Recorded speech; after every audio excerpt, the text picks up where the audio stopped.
Hola chicas y chicos, hoy os traigo un nuevo vídeo y os preguntaréis qué vamos a ver. Pues vamos a introducirnos en el mundo de la geometría, algo que aunque muchas veces no nos demos cuenta nos rodea en nuestro día a día. Pero antes que nada vamos a empezar viendo qué es la geometría, aunque seguro que ya lo sabéis. La geometría es una parte de las matemáticas que estudia las medidas y las propiedades de las figuras geométricas. Y esto es lo que vais a ir viendo a lo largo del tema, las propiedades de cada una de las figuras geométricas. Sabemos de la existencia de la geometría desde hace más de 3000 años, pues por ejemplo para los egipcios era algo muy importante y fundamental para la construcción de sus pirámides. Y esto lo sabemos gracias a los textos de historiadores griegos como fueron Heródoto, Diodoro y Estrabón. En la antigua Grecia, Tales de Mileto, un filósofo, matemático, geómetra, físico y legislador griego, empezó a usar las demostraciones para comprobar la geometría. Pero fue Euclides, un matemático griego, quien es conocido como el padre de la geometría. En la geometría podemos ver muchos tipos de figuras: puntos, líneas, figuras planas o figuras en 3D. En nuestro caso vamos a ver las figuras planas. Podemos diferenciar, por un lado, los polígonos, que es una figura limitada por segmentos, y dentro de los polígonos podemos encontrar diferentes tipos dependiendo del número de lados que tengan. Triángulo 3 lados, cuadrilátero 4 lados, pentágono 5 lados, hexágono 6 lados, heptágono 7 lados, octógono 8 lados, eneágono 9 lados y decágono 10 lados. Y además de los polígonos tenemos también la circunferencia, que es una línea curva cerrada que tiene todos sus puntos a la misma distancia de un punto llamado centro. Y también tenemos el círculo, que es una figura plana limitada por la circunferencia. Pero todo esto lo vais a ver en profundidad en el tema 11. Pero la geometría no es algo que solo veamos en clase, y es que si os fijáis en vuestro alrededor, la geometría es algo que está en cada uno de los lugares en los que miremos. Yo me he dado cuenta de que en mi habitación hay círculos en el espejo que tengo en la pared, en el colgador que tengo detrás de la puerta. También me he dado cuenta de la circunferencia que forma el borde de la papelera. Y sobre todo he encontrado muchos cuadriláteros por toda mi casa, en las estanterías, en un espejo, en el escritorio donde estudio, en la rejilla donde tengo colgados mis pendientes, en los post-its que me ayudan a estudiar, en la pantalla del ordenador, incluso llegué a encontrar un triángulo en una percha. Como podéis ver, la geometría es algo que está presente en muchos lugares y en nuestro día a día, pero no solo podemos encontrarla ahí, también podemos encontrar la geometría en el arte, ya que numerosos artistas han recurrido a ella a la hora de realizar sus cuadros.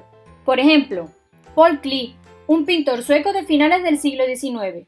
Podemos observar la geometría en algunas de sus obras como es Castillo y Sol, de 1928. También tenemos a Kandinsky, un pintor ruso también de finales del siglo XIX, que utiliza diferentes recursos geométricos para sus obras, como se puede observar en su obra llamada Línea Transversal, de 1923. Y este pintor creo que os sonará, nuestro querido Pablo Ruiz Picasso, quien desarrolló el cubismo, que era un estilo artístico iniciado por él mismo en 1907. Y que se caracteriza por la reinterpretación de las figuras mediante formas geométricas desde distintas perspectivas. Uno de los ejemplos del cubismo es su obra llamada La Lesión, de 1934. Y bueno, ahora os voy a contar algo muy chulo, y es que gracias a la geometría también podemos jugar. ¿Habéis escuchado alguna vez hablar del Tangram? El Tangram es un juego chino muy antiguo, y su nombre significa 7 tableros de astucia o de sabiduría, porque para jugar hay que ser muy sabio o sabia. Hay una leyenda que cuenta que un sirviente de un emperador chino llevaba un mosaico de cerámica muy caro y frágil y que sin querer tropezó y se le cayó al suelo, rompiéndolo en 7 pedazos. El hombre intentaba formar de nuevo el mosaico de forma cuadrada, pero no podía, aunque se dio cuenta de que podía formar otras muchas figuras con esos pedazos. Una de las versiones de su nombre es que el origen del juego se remonta a los años 618 a 907 después de Cristo, cuando reinaba en China la dinastía Tang, de donde derivaría su nombre, aunque realmente no se sabe con certeza ni quién inventó el juego ni cuándo, ya que la primera vez que aparece en publicaciones es en el siglo XVIII, cuando ya era un juego muy popular en diferentes países del mundo, y poco a poco se fueron publicando las instrucciones del juego en varios idiomas, conociéndose como el rompecabezas chino.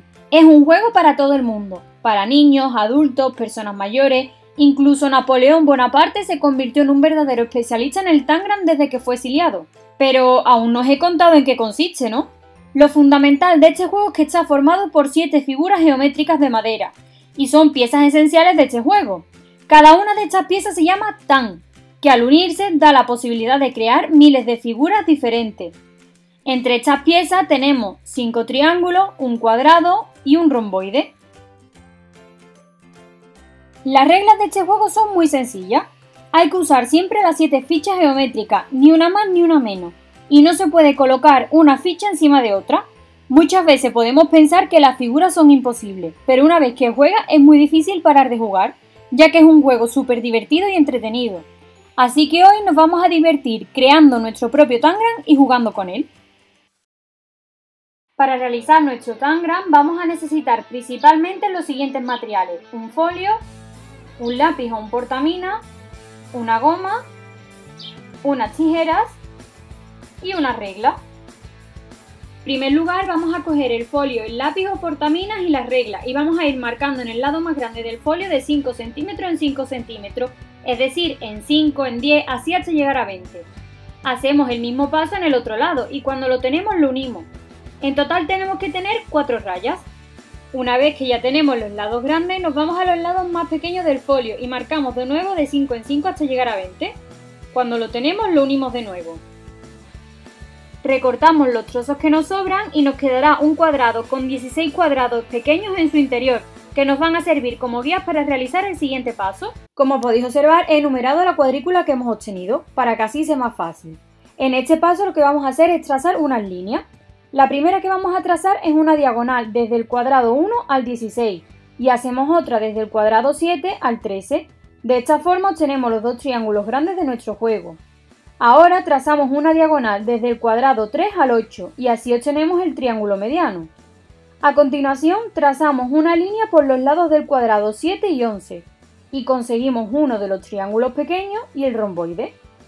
Ya solo nos queda trazar la diagonal del cuadrado 2 y así obtenemos el cuadrado y el otro triángulo pequeño. De esta misma forma he realizado yo mi cuadrícula. Para hacerlo utilicé un boli rojo para que se vieran mejor las líneas. Y una vez que tenemos todas las líneas hechas en nuestra cuadrícula, las recortamos y ya tenemos las 7 piezas de nuestro Tangram. Una vez que tenemos las piezas ya podríamos jugar, pero yo os vengo a enseñar diferentes modos de decoración. Para ello yo he utilizado 7 cartulinas de diferente color, goma eva de 7 colores distintos, rotuladores, lápices de madera o cera y pinturas y pinceles. En total he creado 5 opciones diferentes, aunque tú puedes decorar tu Tangram de la forma que quieras. En la primera opción he utilizado la goma eva y he ido trazando en cada color las siluetas de una de las figuras. Cuando he tenido las 7 figuras diferentes que tiene nuestro Tangram, las he recortado.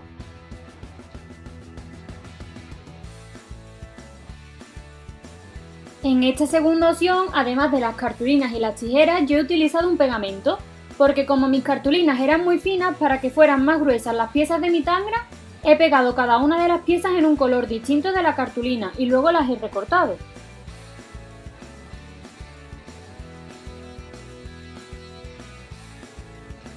Y bueno, aquí os enseño las diferentes formas en las que he pintado mi Tangram.